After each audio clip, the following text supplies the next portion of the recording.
داويد كله أكل حيلي هبكا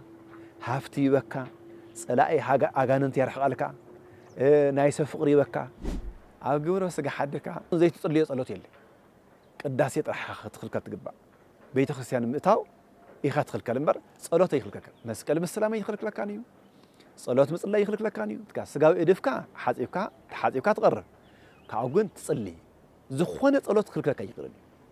اي يخلك لك سو قدوس سغانا خور دم قبان يخلك لك طرح نا بيت خريستيان شاو مسوي تحضركا قديتا سركيو لك 4 ساعات تخلك لك مال ግን እخل በሊ ሓጽለይና ዘይጽለይኒ ከመይ ጌርና ንጽሊ ተልኩምና ነግህኒየና 3 ሰዓት ኒየና 6 ሰዓት ኒየና 9 ሰዓት ኒየና 11 ሰዓት ኒየና ሰዓት 3 ኒየና ናይ ምሽት ማለት እዩ ሰዓት 6 ናሊት ኒየና 7 ዚያቶ ዳዊት ሀብተ መንግስት ኣለዎ ዳዊት ሀብተ ክህነት ኣለዎ ዳዊት ሀብተ ናይ ኃይል ኣለዎ ዳዊት ሀብተ መዊእ ኒየዎ ዳዊት ሀብተ መዝሙር ዳዊት ሀብተ ፈውስ ኣለዎ داويت هابته تنميت نيو زيهم شو حتى هابتات نيرو ما يمدون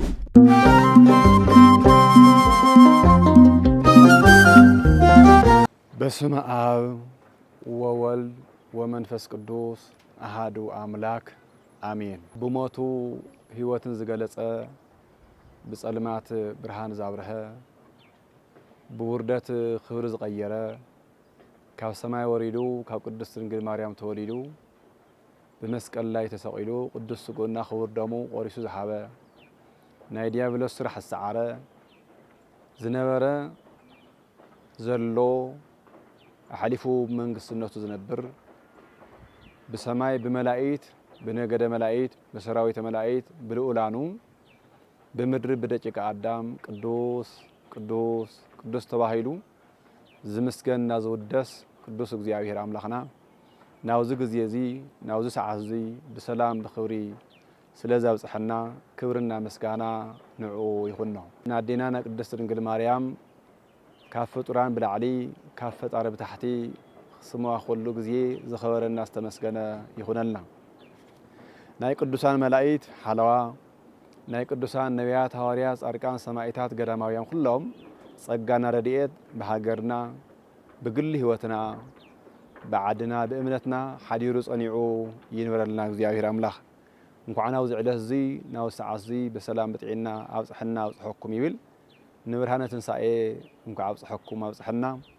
ክርስቶስ ተንሳ እሙታን በአብይ ኃይል ወስልጣን አሰሮ ለሰይጣን አግዓዞ ለአዳም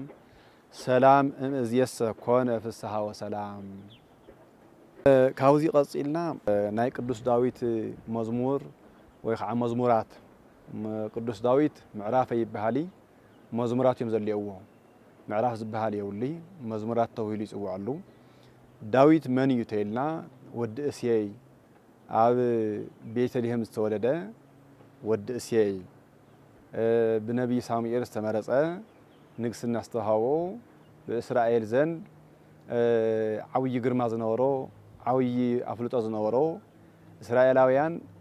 بصقام بيمان بمسراق بمعراب نخلهم منتهم حزبنا احزاب زغزا نغوسيو እግዚአብሔር አምላክ አብዚሑ ጸግኡ ዝሕድረሉ ንበዓል ጎልያድ ብእምን ወጭፍ ዝቀተለ ናይ ሳኦል ዓርክ ነይሩ ነገር ድማ ሳኦል ንጉስ ኮይኑ ብዝነበረሉ ግዜ ናይ ዳዊት ጸጋና ወዝሐ ናይ ዳዊት ኃይልና ወዝሐ ብዝኸደግን ሳኦል ቀኒኡ ንዳዊት ካقتሎ ዝሓሰበ ሰው ወይ ከዓ ሕሩይ ዳዊት ማለት ንህብ ይባሃል ዳዊት ማለት ሕሩይ ዳዊት ማለት ልበ አምላክ ተባሂሉ በእነዚህም ሰለስቲኦም ይግለጽ ማለት እዩ ንህብ ዳዊት ንህብ ተውሂሉ ይጽዋዓሉ ንህብ ማለት ታይማተይልና ካብ ብዙሕ ነገር ቀሚሙ ጥዑም ዝኾነ መዓረ ይበካ ማለት እዩ ዳዊት ከዓ አፍቱ መዝሙሩ ዘይርከብ ነገር የለይ አፍቱ ጸሎቱ አፍቱን ጸለዮ መዝሙር ዘይርከብ ነገር የለይ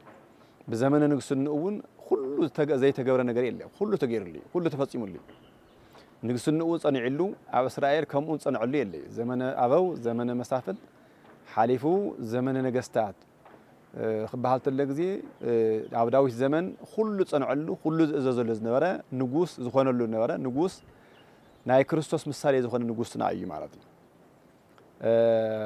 اسمع أوي وأمي قدفوني وأجزي توقفني أبوي عدي قديفوني እግዚአብሔር ግን ሐሲውኒ ካም ሕላው በግዕ ናብ ሓላዋ በሰብ ካብ በረኻ ናብ ገዛ ካብ እምኒ ናብ ዙፋን መንግስትነት አውጽኡ በሰብ ዘንድ ክቡር ክኾን ክፍተው ጥራሕቲ ይኾነስ በክርስቶስ እውን አምራ ወልደ ዳዊት ወልደ አብርሃም ተባሂሉ ጽውዓሉ ዝተገብረ ዓብይ ንጉስ ዓብይ በዓል ጸጋ ስልጣን ዝነበረ ሰብ ካው ግን ቶም 150 መዝሙራት ነይዎ እዞም መዝሙር ዚኣቶም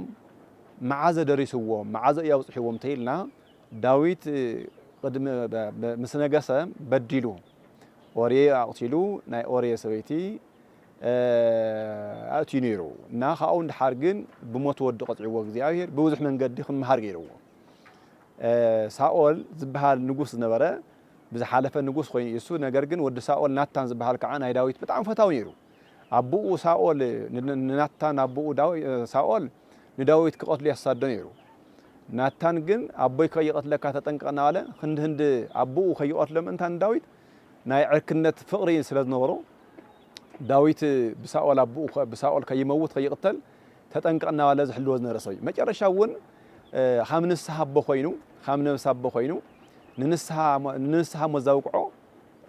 ናታን ናታን ክንስሓ ገይርዎ ሓደ ሰብኣይ ሃፍታም ነይሩ 199 በግዕ ዝነበሮ ሰብ ነይሩ ካብኡ ቀፂሉ ግን ሓደ ገርወይቱ ድኻ ነይሩ ሓንቲ በግዕ ነይራቶ እቲ ሓንቲ በግዕ ከዓ ተስኣይ ድኽነት ድኻ ኮይኑ ዝበልዑ ሰት የስኢኑ ንታ በግዕ ንዑ ሓደራ ሂብዎ ኸይዱ ካብኡ ግን ታበግዕ ሓደራ ዝተቀበለ በዓል ሃፍቲ ታበግዕ ሓሪዱ እንግዳ ሰኒላ ጋሻ ሰኒላ ካው ግን ድሕር ግዜ ትድኻ መጽዩ ገንዘብ ሓቲትዎ ታበግዕ ጠየቅዎ ሓር ምስ ጠየቀ ግን ተበሊዓ ምዃና ነጊርዎ ሕዚ ዛፍርድ ዚኣስ ከመይ ትፈርዳይሉ ናታን ንዳዊት ነጊርዎ ንጉስ ይር ዳዊት ሕዚ ዳዊት ታይልዎ እሱ ዘይመሰላ ርሒቁ ነጊርዎ እዙይ ዳ ኣብ መስቀለኛ ቦታ ተቀሚጡ ጉድጓዳ ኹዒትካ ኣብ መስቀለኛ አርጊ ከፍቲ ጠልያብ ዝኸደሉ ቦታ ተቀሚጥካ ክሳዱ ክሻዕ ክሳዱ ሒትካ ቀቢርካ خفتنا أنسى سخرج يجبر خجبر الله ويل نجيبه أو نجوس فرد كرسك عتا نجوس نمعال خافريد كا مزجور خير أسخان دخات ها بقى استهالت بيرساوي هي وتبقى تقتل سبعة استهالة أوريئيو تن تسعة شعاتن بقى استهالة سخا تسعة شعاتن أقواتنا الله هذا من تاي يلو ናታን ነገርዎ ካው ግን ዳዊት ካብልቡ ተመለሰይለና ካብልቡ ተመሊሱ እግዚአብሔር خلمون እግዚአብሔር خلمن ከዓለ ማለት በቃ እንደዚህ ኮይኑ ናተይ ተኮይና ቋዓቱ ለማ አብዛ ጉርጓር ከአትሉ አብዛ ጉርጓር አትዩ ፍካሬ ዘጻርቃን ወዛሃጣን መዝሙር ዘዳዊት ሃሌሉያ ይሉ ጠቆሽልና ማለት እዩ ሕዚ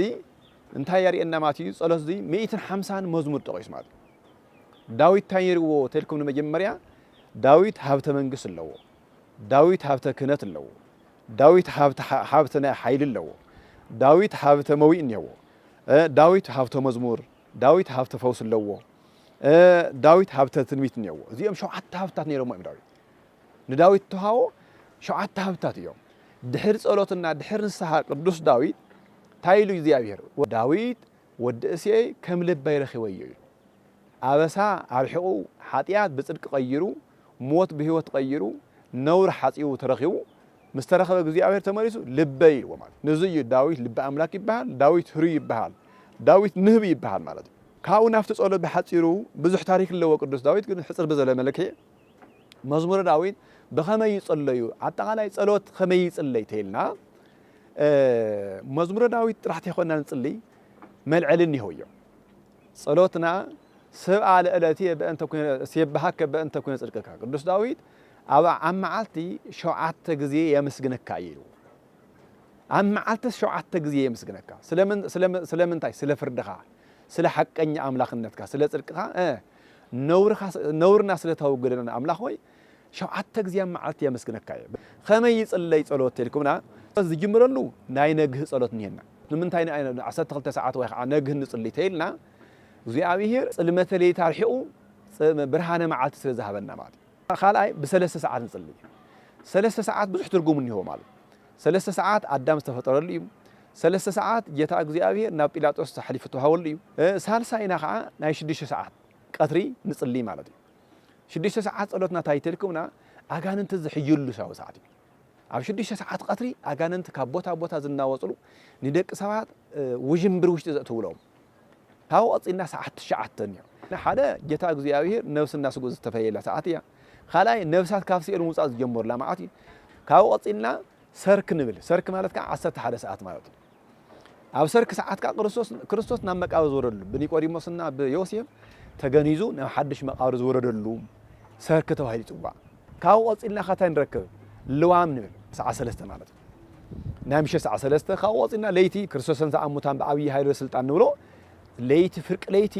ብርሃን ለዊሱ ብርሃን ተጎናጽፉ ሲኦልን ዓጽዩ جنة خفيتو زرعنا له ساعات أو ساعة 6 ناليتي مالتي سلازي تمشو عت هفتات نيونا هفت منقص إلنا نمنقص سبعة عبوتاتنا نعم نقصنا خمس لوجزية تايجورو نقصنا أو كنقص لوجزية بداوي ثلاث يوم تصلي نقصو عندنا هفت كنت بهالجزية خا حدث كنت قبلت اللوجزية بداوي ثلاث كنت قبل صغير كاب داوي ثلاث نيو تواص يوم كاب داوي تصلي اللي معتي عندنا داوي ጸሎት ታንገውራ ኃይል እንደሆነ መውይ እንደሆነ ማለት እንደገና መዝሙር ካኻዊና እንዝምሩሉ ሰባት ንፈውሰሉ ዳዊት ንሳኦል ከሕማሙ እናዘመረ ታገበሩ ካብ ስቃይ ይቅንሰሉ ነይር ማለት እንደገና ሀብተ ትንቢት ይልና ትንቢት ማለት ቀዳሚያት ቀዲምካ ትናገሩ ማለት ጠቃላይ ተሪና ቦ 150 መዝሙረ ዳዊት ብሸውዓተ ነገር ርእሲ ያጥንጥን ማለት ወይ ከዓ በ14 ነው ተም ሸውዓተ ተም ተናገርኩም ይሁን تمشو عتخا تايتلو فقري هايمانوت تحتنا تسفا تأمن هاتاو كحاتيات منصح ماتيو مصوات زي اتوم شو عتيهم كع او داوي صلوت اللو مالتي لذي خنصلي تلنا غزي زي كل يوم اللو داوي خمي غيرنا خنصلي مجمريا مسل علنا اينا نحصل قدم داويت مبصحنا قداميان يهونا يوم مجمريا بسم ابيلنا اونو ذو سمايات صلوت هايمانوت وداس مريم قداس مريم وانجيل يوحنس نصلي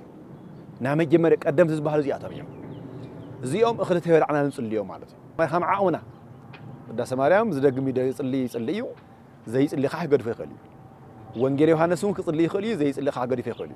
او داويت مجماري كالي شغر يولن داويت مجماري كالي داويت مጨረሻ መወዳዕታ መጓሪ كالي شغر يولن ثم مجمريا زولكم قداس مريم صلاه مات ግን قدم اخلي تيبل عنان نصليو بوزح غزي اخل تيبل عنان نصليو ناي قداس مريم تيبل اخل نصليو ببزحات يليات داويت خمي جنا نصليو 150 مزوم بخمين ودو تيلنا داويت نايسوني 30 لنا نايسولوس 30 لنا ناي معلت ناسوني ناسولوس نروع نحمص ناي عربي ناي قدام ناي سنوات لونا زياتهم لونا انبل سولومون مالتي زيهم بخمين ودم تيلنا بخمين نصليهم تيلنا حزتهم مهران زخون نبي كريستيان كنه زلوم تنفطينهم زدغمو صليو وصلات ناسوني تخوي ناسوني يصليو ناسولوس تخوي سولوس نروع تخوي نروع يدغمو مالتي ነገር ግን ብዙሕ ስለዝኾነ መስራሕና ስለዚህ ምቾና خسركينا ስለዝኾን ስለዚህ ንውዶ ታይ ንገብር ተልኩምና ሓሙሽተ ምዕራፍ ሓሙሽተ መዝሙር ምድጋም ይካል ሓሙሽተ መዝሙር ውዳሴ ማርያም ስደገምካ ሓሙሽተ መዝሙር ጸሊኻ ምኻድ ይካል ከሓሙሽተ መዝሙር ከፊልካ ልዒልካ 10 መጽላይ ይካል 10 መዝሙር ለማዓት ደጊምካ ጸሊኻ ትኸይልካ ጽባሕኻ ካፍታ 11 ተበጊስካ ትኸይል ማለት ዳዊት ኩሉ ኃይል ይህበካ ሃፍቲ ይበካ صلاة حاجانن تيارح قالك نايس فقري بكا سرح خيبار خلك قبل بونا خاص عرس امنتي جبر كايدو